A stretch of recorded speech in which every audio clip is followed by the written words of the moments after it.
Hello YouTube, my name is Levi, and today I'm going to be taking you guys through the 20 series, mostly sci-fi and fantasy, that I am currently reading, as well as ranking them in order of how excited I am to continue reading them. I should preface this video by saying that all these books I would generally suggest, and I've enjoyed reading them, so I don't want to be disparaging any of these books or anything like that. But this is subjective, and it is ranking these books, so there's probably a decent chance that you won't necessarily agree with everything on my list and the ordering of things, and if so, I think that's completely fine.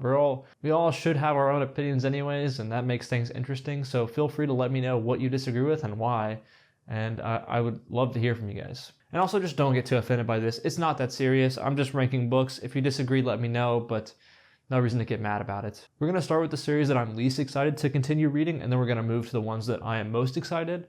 If I remember, I'll put little timestamp chapters down in the video bar thing so that you can kind of skip around if there's a book that you don't really care about hearing about, and you can just skip to the next one. And hopefully I'll remember to do that. Before we get into the video though, if you guys could show some support, like, comment, subscribe, do all those things if you enjoy this in any way. It's really appreciated because this is still a really new channel, so that support goes a long way, and I thank you very much for it. But without any further ado and without pandering anymore, let's just get into the series, alright? So number 20 is the only series on this list that I'm actually strongly considering DNFing and not continuing on with the series. So do with that information what you will. And that book is Prince of Thorns by Mark Lawrence. I believe the series is called the Broken Empire Trilogy, I want to say. And this is the only thing I've read by Mark Lawrence. This is a grimdark novel about a boy named Jorg. He's 15, I believe. And it's about him basically witnessing the murder of his mother and brother and then plotting revenge on those people that did that. Classic revenge story, but it is grimdark. And the big problem that I have with this book, and I think this book in general is pretty polarizing from what I've seen online, but the big problem that I have with this book is that the characters just aren't likable. They're all just terrible people. Like don't get me wrong, I love grimdark. I like whenever my characters aren't always morally right. But these people are just evil. They're just not good people in any sense of the word. And I think I'm a very character-driven reader, and I just couldn't attach myself to any of these characters and really root for them. So it kind of took away from my enjoyment of reading this series. So that is our lowest spot, and the only book on this list, or I guess I should say series, that I'm considering not continuing forward with. That is Prince of Thorns by Mark Lawrence. I've also heard that a lot of his other books are great, or other series, so I'm not completely turned off by Mark Lawrence in general. I just don't know if I'll continue this series. I may just skip to the next one that he wrote chronologically, and I've heard that one's a bit different, so maybe I'll enjoy that one more. If you know anything about any of these works or have any comments whatsoever on where I'm at in the series, etc., let me know in the comments. I really appreciate you guys' comments. In the last video, there was a lot of comments that I was not expecting, and I had a lot of fun just discussing with you guys all the different things that we got to talk about. So, yeah. Number 20. So number 19, I want to preface before I actually pick up the book that I treated this book as a standalone. So please understand that, because I think this book is very good. It is a book that I gave very high ratings. I just never really intended to go further in this series, so that is why it is at this spot. I feel like this may offend some people, and if it offends you, I'm sorry, but just keep that in mind, all right? I enjoyed the book. I thought it was very good, but I never really intended to go further. And that is Lonesome Dove by Larry McMurtry. Oof, I feel like this is going to offend people. Hopefully not, but oh well. It is what it is, right? This book, like I said, I really enjoyed. It's essentially just a Western epic about a cattle drive from the southern Texas-Mexico border to Montana. And it's about, you have some great characters in here, some great moments. It's a big book. It's an epic. It's one that people love if they read it. And I enjoyed my time with it. But I just never really intended when picking this book up. I didn't even realize when I picked this book up that it was part of a series. So I never really intended to move forward with other books in the series. I'm not opposed to doing that eventually. I just think it'll be a while before I'm ready and prepared to handle another epic Western adventure. Because I'm not necessarily crazy about Westerns, but I did enjoy this book and would recommend it to people who just enjoy fantasy in general. Because I think it reads very similarly to a fantasy epic. But yeah, so I don't even know what the series is actually called. I think the next book is called Streets of Laredo, maybe. But I'm also just confused because without spoiling anything, I don't really see how this story continues or where it goes. So that's another reason that I'm a little hesitant to read a next book, because I don't know how we could really continue this story in a way. But that's number 19, Lonesome Dove by Larry McMurtry. Definitely read this book, this one, but if you treat it like a standalone, I think that's totally fine. Another maybe contentious pick that I have on this list for our number 18th slot is Douglas Adams' A Hitchhiker's Guide to the Galaxy. So I read this one pretty early on in my reading journey, and I think this book is actually really good, and I would probably enjoy rereading it. I just don't know, it's the type of book that I think I probably would continue on with in the series. Obviously, like I said, the only one I've really considered DNFing is Prince of Thorns. So don't think that just because this is here that I don't want to read the next books, because I do. I have all the books. I'm definitely considering reading those. The problem that I think I had with the book was that I just read it early on in my reading journey, and I didn't really know how to appreciate humor in books. I think that's one of the things that took me a while to really understand how to enjoy. Maybe that's weird, but a lot of the other emotions that you get through books, I was familiar with feeling, but I don't think I'd ever read a really humorous or witty book before this. And it was kind of a learning experience for me. And I think I also just read this very fast because it's a short book, and maybe I should have given it a little bit more time. But either way, I should summarize it for those of you that are not familiar. So essentially, it's about this character named Arthur Dent, who lives on Earth, and Earth is about to be destroyed for making a galactic freeway. And a friend of his basically teleports him to a ship right before Earth is destroyed. After Earth is destroyed, he has no place to go, and he just meets up with a bunch of other space travelers, and they go on an adventure. And it's very humorous. It is an enjoyable read. It's very easy to read. But I also think that the reason this one's somewhat low is because there's another satirical, witty series that I would probably prefer to pick up if I wanted a humorous book over this one. But not to take anything away from this, that's just my own personal preference. It's definitely a book you should read if you have any interest whatsoever in sci-fi and funny books. All right, so our number 17 series is... I should also preface that I'm holding up the books that I've read. So if you see me hold up a random book in a series, it's because I've read up to that point in the series. So for all these last ones, I've only read the first book in the series. So yeah, I wasn't saying that before, but I should at least mention that now. But this next one is a little bit more loose of a series, I'd say, than a lot of these other ones. A lot of these other things that I have listed here are definitely defined as series, but I do think that on Goodreads this is defined as a trilogy, so I'm going to consider it such.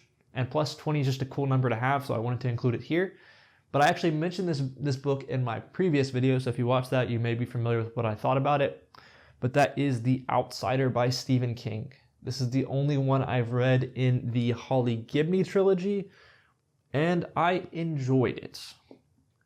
Enjoyed it, yes, but I did have some problems with it. I think, like I said, if you watch that video, it was due to how I approached reading it, because this was a book that I purely listened to with my fiance on runs, and it took us months to do it, and we would take big breaks in between. So it was kind of a broken up story for me, and I think partially that's why I didn't appreciate it as much. But Holly Gibney as a character is very intriguing. But if you don't know what this book is about, it is a modern Stephen King book, a more modern. I think it was released somewhat recently, about just essentially there's a crime that happens in a small town. And it's a pretty graphic book, so keep that in mind.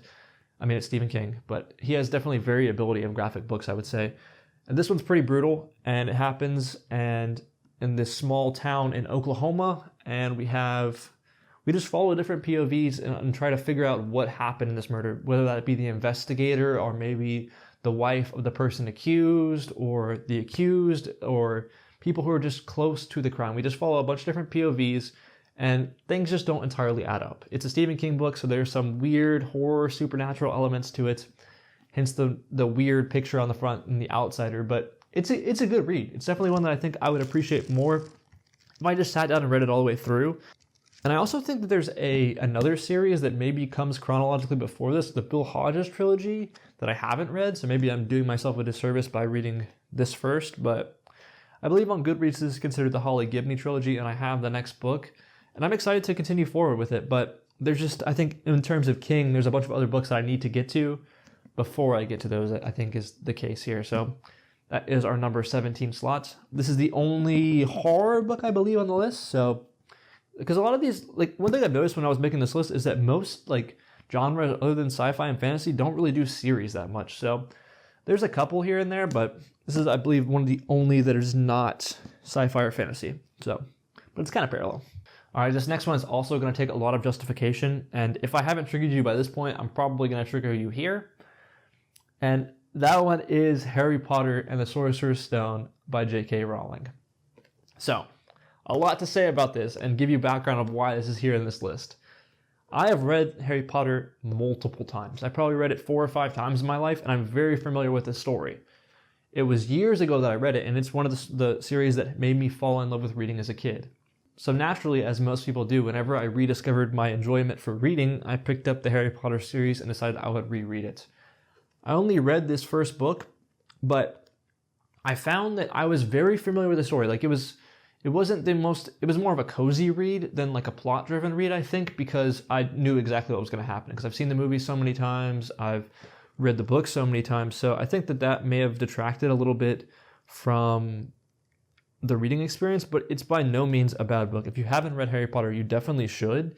Obviously it's a phenomenal series, and I think that most people are pretty familiar with it. So I'm not really gonna like give you a crazy synopsis about it, but it's like boy is wizard, boy goes to magic school. That's what I'll say. Because if you don't know about Harry Potter, then we got bigger problems. But this one's on the list just because, like I said, I'm very familiar with the series, so I think it's a good cozy read, but I just have not been in the mood for a cozy read recently, and I just don't think there's much unpredictability when it comes to reading it because of the familiarity I have with it. I do think that the later I got in the books, it would probably get more unfamiliar. So I think like once I hit like Prisoner of Azkaban and so on, it would be a bit more like there would be more that I would pick up on it that I didn't remember from the movies and from the books. But just after reading this one, I'm falling over. I think that this is where it fits in on the list. It's also like I don't think there's nothing wrong with this, but it's also a bit more middle grade than a lot of the other books on this list, and it definitely feels that way sometimes to me. I don't want you to think that I do not enjoy the series though, because I love it and it is wonderful, and that is about all I'm going to say about this, because that is where it's fitting in on the list. I think eventually I probably will pick up Chamber of Secrets and continue reading, but it's just like I've just been wanting different things out of readings, and just Harry Potter hasn't been in it recently, for me at least. But there's nothing wrong with that, I don't think. So let's continue on. Hopefully I haven't triggered you yet. I do love this series, and I recommend it if you haven't read it. But that's just my honest opinion. And I try to keep things as honest as possible. I went through the list. I was like, this is how I feel right now. I should also note these things are all very easily changeable. Like, just because this is how the list is right now, I could want to read the next book of Harry Potter tomorrow. Just because, like, I'm terrible at picking what I want to read. It's kind of very feelings based, and this is all based on my feelings at the present moment. But it's all changes throughout time, and this list will shift all throughout time. And there will be more series that will be added. There will be more series I don't finish. That's just how reading works, and that's okay. So don't take offense to this, and let me know. Also, let me know how you would rank the books or the series that you have read in this list, because I'm interested to see how you guys think. But let's move on to the next one. So this next book on our list is actually crazy to me that it's ranking where it's at. And just to go back to that point about how variable this was, if you had asked me a year ago, this would have been near the top of the list. It would have been one that I was so excited to continue on with. But I don't know if I'll ever be able to continue on with it. I mean, I shouldn't say that. There is definitely things I can continue on with, but you'll understand when I show you the book. And our number 15 slot is The Name of the Wind by Patrick Rothfuss. And the reason that I have contention with this book, and it's not by any means crazy, by any, like, if you are familiar with this, but it's because who knows if this will ever be finished. I haven't read the second book. I love this book. This is one of the first big fantasy epics that I read whenever I came back to reading, and this hooked me on fantasy. I was like, I need to read more fantasy. This book was beautiful. It's like his writing style was just so amazing, and it's a wonderful story. And I do need to continue Rise Man's Fear, and I have some of the novellas as well that I want to read. But the problem I have with it is just that I don't know if this story will ever be finished, and it just lays unrest in my soul in a way to have a series like that where I feel like I may never know the ending. So it's definitely taken away from my inspiration to continue forward with this book, but I think the book is great. So it's essentially about this character. We have this guy named Kvoth. I don't really know how you say it. I'm gonna say Quoth. I think that's how I said it before whenever I read it. And it's just, I want to just read the back from you because it's just so beautiful. And if you have already read this book or you're familiar, then you can skip past this. And I'll put a timestamp here of when it ends. But so the back says, I have stolen princesses back from sleeping Barrow Kings. I burned down the town of Treborn. I have spent the night with Felurian and left with both my sanity and my life. I was expelled from the university at a younger age than most people are allowed in. I tread paths by moonlight that others fear to speak of during day. I have talked to gods, loved women, and written songs that make the minstrels weep. You may have heard of me. Oh, that's so good. It's just like, it's so poetic. That's one way I would describe Patrick Rothfuss's writing, as very poetic and very flowery, but he does a really good job at it. And essentially, this is just about this character, Quoth. He goes through some hardships and kind of have like a magic school element to this as well. It's definitely a hard book to summarize because there's a lot of different stages in the book, but it's just about a character growing up. It's about Quoth, but essentially just a coming-of-age story in a way, in a fantasy world with Quoth. He doesn't really come of age, I guess that's not the best way to put it, but he sets up the story in the sense that like he's telling the story from the past. He's already this famous legendary character, but he's telling you how he became this legend. And I love stories written like that, as we'll see later. But yeah, so that's our 15 slot Name of the Wind by Patrick Rothfuss of the Kingkiller Chronicles. And the reason that this is so high, because I do love this book. I gave this book 5 stars. It was actually the first read that I gave 5 stars. The reason this is so high is just because it may never be finished. All right, so for our number 14 slot, I actually don't have this book physically because I listened to it or read it on my Kindle. And that book is Cradle by Will Wight. I'm holding my hand here so that we can put the book right here and you can kind of see it up here somewhere. I don't know where it'll be, but it'll be somewhere on the screen. So Cradle is kind of like this progression, Asian-inspired kind of progression fantasy where we have this character named Lyndon, and he lives in this world where people have different aspects to their souls, and they derive powers and have like special abilities based on the aspect of their soul. I forget exactly how it works because it's been a little bit, and he is someone who doesn't have an aspect to his soul. He goes to take this test and they call him unsouled, which means he's basically powerless. He's viewed as like an outcast, and it's about him taking an adventure, becoming powerful, and learning his own place as that outcast, as someone who should in theory be weak. But he doesn't give up. And it's about like him getting stronger over time, meeting some characters, going on an adventure, and it's a progression fantasy. So it's like very much so focused on getting stronger over time, because if you haven't read progression fantasies, that's kind of what they are. There's a lot of books in this series. I think there's like 12 books, but they're all very short, and it is a really enjoyable series to read. I really have enjoyed it. I read the first 4 books, so the last one I read was Skysworn, and the story really is pretty cool. It has cool world building. There's lots of cool characters, and it is an enjoyable read. I would say it's a little bit more of a bite-sized read than some of these other books, but it's a phenomenal series nonetheless. So it's one that I would definitely recommend, but this is where it's sitting on the list because while I enjoy it, I don't think it gives me or at least it hasn't yet given me as much of an emotional impact as some of these other series on the list have. And that's okay. I don't think every book has to do that, but I think I'm a very emotion-driven reader. So when a book does affect me emotionally, it definitely like raises my respect for it and my like how much I enjoy it. So keep that in mind. Our number 14 is Cradle by Will Wight. All right, so the 13th series on our list is The Murderbot Diaries by Martha Wells. And here I'm holding the second book, Artificial Condition. These are very short little novella style books, and the series is essentially about this robot called Murderbot that is they refer to him as a sec unit, and he's like this very human robot, surprisingly. And it's about this robot trying to figure out kind of what happened to him in the past and how he got to where he is, as well as just why he's somewhat free, because he is kind of has a little bit of free will, and he's trying to figure out why that's the case. Like I said, it's very human, even though our main character is a robot. He has all he wants to do the entire book is just sit there and binge watch TV, which is pretty funny. And he has some really funny interactions. There's definitely like some humorous stuff in this book to me, but it also has like a very emotional appeal because it kind of deals with like some like mental health type stuff in a way. Because he's kind of like a depressed robot is a way that I would describe it, I guess.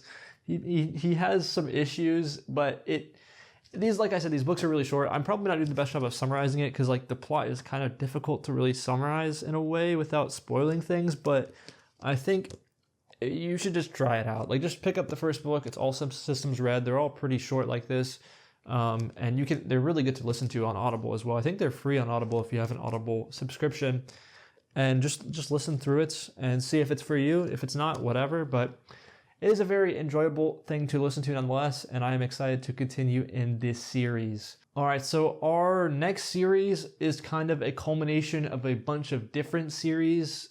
I have a couple on this list like this. I didn't really want to go too granular and break down every series, like if it has sub-series. And also earlier when I was talking about Guardians of the Galaxy, that there was a more absurdist and humorous series that I would want to read other than necessarily that if I was going to pick up that style of book. And that is none other than Discworld by Terry Pratchett. These books are great. So Discworld by Terry Pratchett, I don't really know how to summarize the world in general. You have this absurdist style world that's like I think the world is a disc that's held up by 4 elephants that stand on the back of 2 flying turtles through space. So if that doesn't give you an idea of how absurdist this series is, I don't know what to say. But it's essentially a fantasy world where it's very absurdist, it's very funny, it's very humorous. But there's also, like, if you've read a Terry Pratchett book, he also has a very good way of saying things. He also has a very good way of addressing, like, social issues or different things. And they're kind of hidden meanings, so it makes it a really enjoyable read. And they're really good books. This was the last one I read, so there's, like I said, there's a couple different series in Discworld. This one is the first of Moise von Lipwig's adventure, and I really enjoyed this one. I thought this one was really funny. But I've also read the first 2 books, which is The Adventures of Rincewind, the Wizard, and I've also read Guards, which is Adventures of the Night's Watch. So one thing I'll say about Discworld in general, I think that's something you should try out, kind of like Murderbot.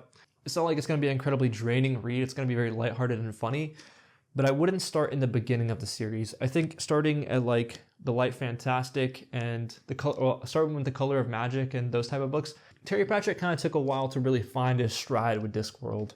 And I don't think they're the best starting points. I tried to do that, and then I ended up dropping the series for a while, and then I ended up coming back and reading Guards, and I really enjoyed that book. So I think that I would recommend either going Postal or Guards as a starting place for this, just because those are the 2 I'm familiar with. But I think you could also start with like the Death series or the Witches maybe. But at the end of the day, I think it doesn't really matter too much what order you read them in. I would kind of try to stay in order maybe of like a series. Like if you're going to read the Guards and the Night Watch series, I wouldn't like read like Spell It or something right away. But I mean, you could. I think that these are like kind of anthology based to where like there's probably some overlapping stories between the characters, but it's not gonna like ruin things. It's not gonna you'll still enjoy the book nonetheless. So that is Discworld by Terry Pratchett. Pick it up and read it. It's great. So I believe our 12th series, I could be getting these numbers all mixed up, hopefully I'm not, is actually a repeat author. And this is one that I'm a little bit intimidated by, I won't lie, because the reading orders for this can get absolutely crazy.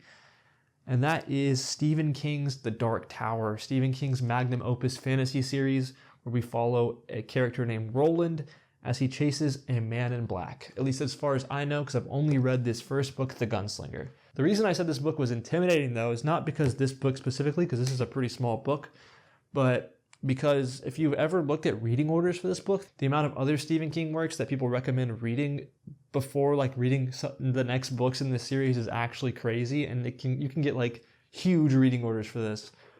I don't know if you necessarily need to do that, but I'm like, whenever I find out things like that, I become a completionist, and I'm like, oh, I have to do it that way.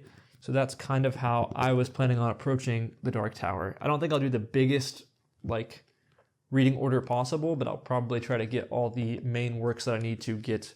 I think I didn't mention it with The Outsider, but a goal of mine is to read all of Stephen King's books, so The Dark Tower is definitely one that I want to get to, and I've only read this first book, and I enjoyed it. It wasn't my favorite Stephen King book by any means, but I've heard the series kind of picks up over time. So The Dark Tower is our 12th slot, and yeah. So our 11th book I'm actually currently reading. It feels kind of like a cheat to put it on here. And I assume that I'm going to want to continue the series. I've heard mixed things about the next books in the series, and I think a lot of people treat this book as a standalone, but it's one that I have been absolutely enthralled by thus far on this read, at least of what I've currently read of this book, and that is Dan Simmons' Hyperion. It's a beautiful cover. I love this cover so much. You have like the shrike right here and a little boat. So essentially this book is kind of a classic sci-fi book that is told from multiple different point of views, but the story is basically that we have these, I believe it's 6 characters that are called by their government and told they need to go to this one planet that they've all had experiences on previously because there's like a big event happening there. And they also are also told early on that there's like potentially someone who is not like necessarily helping them. It's kind of like, it almost reminds me of like a murder mystery type thing, like a Knives Out, if you've seen that movie, where like you have all these different people and they all have different stories. And it's kind of just like them, the story is them traveling to this place so far, which is Hyperion, but it's also like they take turns telling their own stories and how things led them to where they are today, which I always enjoy those type of books where it's like a story within a story and you have all these different stories that eventually connect to this one point. And I have no idea where this is going. I've only read about 2 chapters so far because I'm doing a buddy read with a friend, and it has been absolutely phenomenal. So I think I'm going to continue the series. Like I said, I've heard mixed things about it, but based on this one, I think it's worth picking it up, even if it's not quite as good as this, because this has just been a great read so far. So that is Hyperion by Dan Simmons. Hopefully that's the name of the series. I don't actually know what the name of the series is if it's not Hyperion. So I've completely forgotten which number we're on at this point, so I'm just going to say which our next series is and just kind of go that way as opposed to numbering them off. And that is Jim Butcher's The Dresden Files. And here I'm holding Summer Night. So if you're unfamiliar with The Dresden Files is about our character Harry Dresden, who is a supernatural investigator in Chicago, and he is basically just called in to help the police with these paranormal crimes and different things like that. From what I've heard, the series gets a little bit different, but I've only read the first 4. This is the last one I've read. And this is a long series. I think it has like 20 books or something like that out. But it is a great read. It's kind of one of those ones where you can kind of just pick it up to refresh in between books, and it's an easy read. They're normally pretty enjoyable, and you get your little fantasy kick, as well as you get like a little noir-style investigation, which is always really cool. So I read the first 4 books. I do think that the first couple books, I think the first 2 are a little bit shakier than some of these later works. This is like, it seems like the series is really hitting its stride where I'm at now. But because I've heard that I think Jim Butcher actually wrote those first 2 books in college, I want to say, for like some type of class. But either way, I think that it is a great series. It's one that you should definitely pick up if that type of investigative fantasy type stuff sounds interesting to you, because it does it really well. So yeah, I'm excited to continue with the Dresden Files. It's been a minute, and I really need to pick up another book in this series. Next up is another book that I don't actually own a physical copy of because I listened to it on audio, and that book is Dungeon Crawler Carl by Matt Dinniman. Dungeon Crawler Carl is a lit RPG. So if you're not familiar with a lit RPG it is kind of a book that kind of tries to mimic a video game, in the sense that you have a character that progresses and gets stronger over time by leveling up. In this case, he's literally in a video game. Essentially, we have these aliens that come to Earth, and they completely reorganize all the atoms of the planet to make this dungeon game where you have to fight and get to next levels and progress further and further into the dungeon. And our main character, Carl, as well as his ex-girlfriend's cat, Princess, have to go down in this dungeon, because if not, they're erasing all humanity on the surface, essentially. It's a very weird pitch, but the series is phenomenal. If you haven't listened to it, you've probably heard someone else recommend it, because it's so good. Like, there's a humorous aspect to it. It's also just an interesting story. It has weird elements of lit RPG, which I'd never been exposed to before this. And there's also some emotional impact as you get further and further on in the story.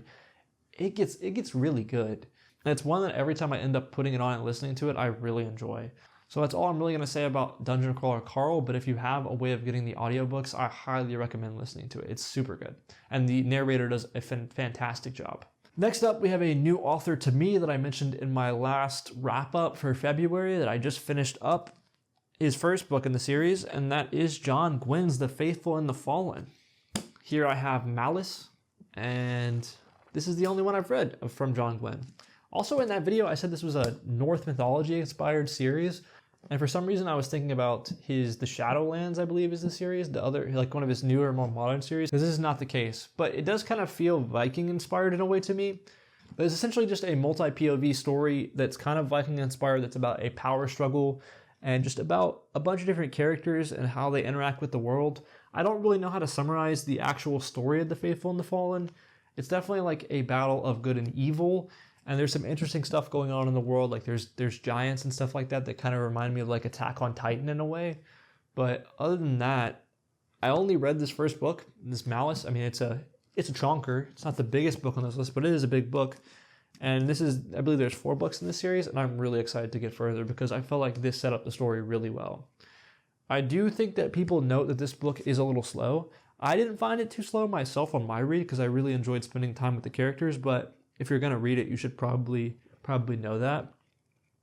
And yeah, so I'm excited. I need to actually pick up a copy of Valor and get to book 2 because The Faithful and the Fallen and John Gwynn in general is someone that I really want to explore more. Another book I mentioned in that TBR, and maybe a contentious spot on this list. I mean, we're getting towards the top of the list, so these are all series that I'm very excited about reading, but this very well could rank very high for a lot of people, I imagine. And that is, we're also kind of doing an accumulation of different series here, but that is the Cosmere by Brandon Sanderson. And this is the last book I read there. It is Warbreaker. I love these white UK covers. They're so beautiful and so cool. And I've read 5 books in this series. So the Cosmere is kind of Brandon Sanderson's interconnected galaxy where he has a bunch of different planets that have a bunch of different fantasy stories on them. And this is just one example. This is actually kind of a standalone book in that series, but like I said, I've read 5 different books in this series. So I've read Mistborn Era 1, I've read Elantris, and I've also read Warbreaker. Brandon Sanderson, as a writer, is very good at writing hard magic systems, which means magic systems where you have very structured rules on how the magic works, and the characters and the universe has to follow those rules, which is really cool and enjoyable. I think is one of the big drawing points of his novels. And yeah, I've been kind of following a reading order for the Cosmere that I think I found online somewhere.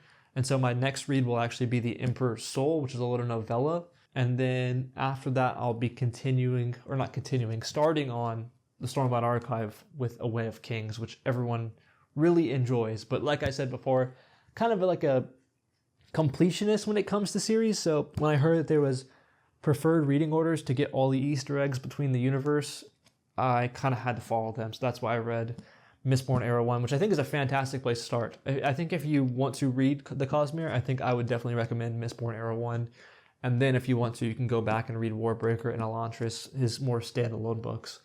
But yeah, so the Cosmere is at whatever spot we're at. I'll put it on the screen or something, like what spot we're actually at, because I've completely lost it at this point. So speaking of Brandon Sanderson, well, kind of, our next series on the list is a daunting one to a lot of people and one that Brandon Sanderson played a part in. And that is also an epic fantasy series, and it is The Wheel of Time. A lot of people would say that The Wheel of Time is the bridge between Tolkien classic fantasy and more modern fantasy as we know it today. And so far, I have read the first 4 books in The Wheel of Time. I read The Shadow Rising a couple months back, and I am enjoying the journey so much. I have no clue where it's going. There's so many point of views and so many things going on at this point in the story, but it is great. I guess the way to summarize The Wheel of Time, I would say, is it kind of starts out with a very classic fantasy trope. We have farm boy turned hero and has to go battle the Dark Lord of the world. But it becomes so much more than that from what I understand. And like when you get to points like this, you can definitely tell the impact that Robert Jordan had on modern fantasy. And the reason that I mentioned Brandon Sanderson is because if you don't know, Brandon Sanderson actually was responsible for ending the series after Robert Jordan passed. So Robert Jordan's widow actually chose Brandon Sanderson to finish the series. So he wrote the last couple of books. So that's why I mentioned him. But it is a 14-book series, I believe. And these are not by any means little boy books. They're chunky. And yeah, so this is a series that's going to take me a while to read. I pick up a book here and there every couple months, and I need to get to another one because it's been a minute. But I need to get the 5th one, which I think is the Fires of Heaven, I want to say. If you want a long-lasting, epic fantasy series where you can really grow with the characters and spend tons of time with them, I don't think there's anything better than The Wheel of Time for you. Speaking of long-lasting fantasy series, another one that I really enjoy, but I've only read the first book of, is Robin Hobb's The Realm of the Elderlings. Here we have Assassin's Apprentice, which is the first book in the Farseer trilogy, and this is, like I said, all I've read. So here we follow a young Fitz, who is essentially just a bastard son of a king, or like some type of royalty. It's about him basically going to live in this royal court. There's a lot more that goes into that. And as it's called, Assassin's Apprentice, he basically starts training to be an assassin. I wouldn't say it's an action-packed book, even though it's called that. And this book is sad. Like, in general, I think you should know about, if you're going to read The Realm of the Elderlings, is that there are very sad, poignant moments in this book. And yeah, but I like I said before, I like emotional impact, so this book made it very high on my list. And I think it's actually one of the highest fantasy series we have on this list, because I only have a couple books left. But this book is also split into a lot of different trilogies and quadrologies. So this is just the first trilogy, and I couldn't recommend it enough. I enjoyed my time with this book a lot, and I really need to pick up the second one. Next up is a series that I feel like I can never get away with making a video without somehow talking about, and that is Pierce Brown's Red Rising. Ugh, I love this series. It's so good. So if you watch my previous videos, you will know that we actually were reading this book. The first three, we were actually reading Morningstar recently for my book club, and it was my second read. So I've actually read through this original trilogy twice now, but I haven't ever continued to the next books. I haven't ever read Iron Gold or anything after that, and I am really excited to do so. So what Red Rising is about, if you are not aware, which if you're not aware, how? I just don't understand. It's basically a space opera where we have a society that is based on a color hierarchy system, where we have different colors that have different statures and different like spaces in society. It's very similar to like a caste system, and we have a main character named Darrow who is a red, and reds are the lowest of the low in this universe. And it's about him kind of discovering his society and trying to figure out ways to change it.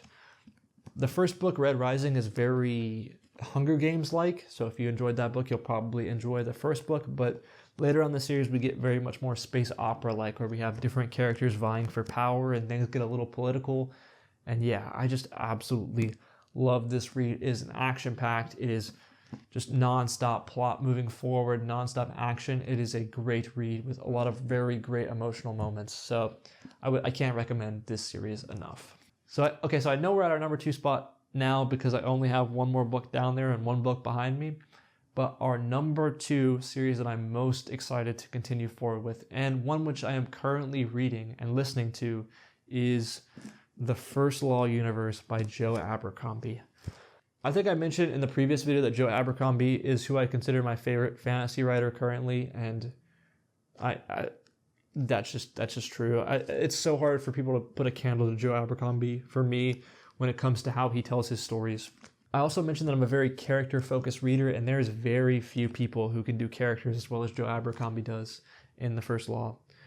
So this is the 3rd book in the First Law trilogy. That's a little confusing, but there's actually 9 books in this series currently. And summarizing the plot of First Law is difficult because the first book of the series you don't even really understand or have a plot. It's not really that much of a plot-driven book. There is a plot, but I wouldn't say that you should go into this book for the plot. You should go into this book for the characters. We have phenomenal characters in this book, like Inquisitor Glocta, who was a prisoner of war and was crippled and then goes on to become a torturer for his own government. So it's kind of like the tortured becomes the torturer.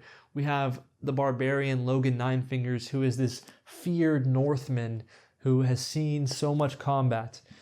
We have the pompous Giselle Van Luther, who is this somewhat royal prince type figure, who's honestly just very arrogant and lazy, but you fall in love with these characters. I should note this is a grimdark series in the sense that our characters don't make good decisions all the time. They're not always great people, but that makes the story so much more interesting. And I can't recommend the First Law series by Joe Abercrombie enough. Highly recommend it. Like I said, I'm currently listening to this. Also, I should note the audiobooks are phenomenal by Stephen Pacey. If you have a chance to listen to those, he does such a good job. And yeah, if you haven't heard of the First Law trilogy or you haven't gotten to it, you definitely should. All right, so our last and number one series is actually one that it stays on my mind a lot. It's been a while since I've read this series or even picked up the next book, but it's just sat on my mind for quite a while, and that is The Sun Eater by Christopher Rocchio. So actually here you can see my copy of Empire of Silence. I'm holding two books here, I should note, because this is kind of a 1.5. It's a little novella that falls in between this book and the second book. This is technically the last book I've read, but I don't think you have to read this book. You can kind of just go from this one to the next one, so that's why I picked both of them up, and I'm holding them up here for you. I also have a weird little misprint copy of Empire of Silence. If you see up there, it has this white bar, and then it's very cut, very close on this side, which is a little odd, but it is what it is. It doesn't take away from the experience of reading this book. I'm going to put this one down, and I'm just going to summarize this one because I think this is where most people will I don't know if you'll necessarily read this book if you read this series, is what I'm saying. I think you should. It's a good book, but either way. So, what is Sun Eater by Christopher Rocchio? How I would describe this book, if I had to put it in terms of other series on this list, is it is kind of like Red Rising meets Name of the Wind. It is a beautiful writing style of a space opera where we have this character, Hadrian Marlowe, and he tells you at the start of the story that he had to blow up a sun and kill billions of people. And then we continue, then he tells us the rest of his story. He starts talking about why he did it. He tells you where he came from, and he just gives you the rest of the story. And it is so good. It's not the easiest book to read, I would say. It definitely takes a little bit more attention, but it is just so good. And like I said, since I read this book, I have not stopped thinking about it. And it's actually almost criminal that I haven't picked up Howling Dark. It's just sitting on my shelf waiting for me to pick it up. Like I said, I've only read the first book, and I think the first book is considered one of the weaker books, but it hooked me right away. And I really don't know what to say about this book without spoiling things, so I'm just going to leave it to that and just say you should read it. If you like sci-fi, if you like space opera, you should read it. It is one that I think is going to be considered a great work of that genre and is one that you should not miss out on. So yeah, this has been my list. I hope you enjoyed it. If you disagree with things, feel free to let me know. I'm sure that most people who've read these works probably will, but that's just the fun of doing this. I think it's okay to disagree, and it's okay to have different opinions, or else things would just be boring. So yeah, thanks for making it this far. If you made it this far, leave a like, comment, and subscribe, and I'll see you guys later. Peace.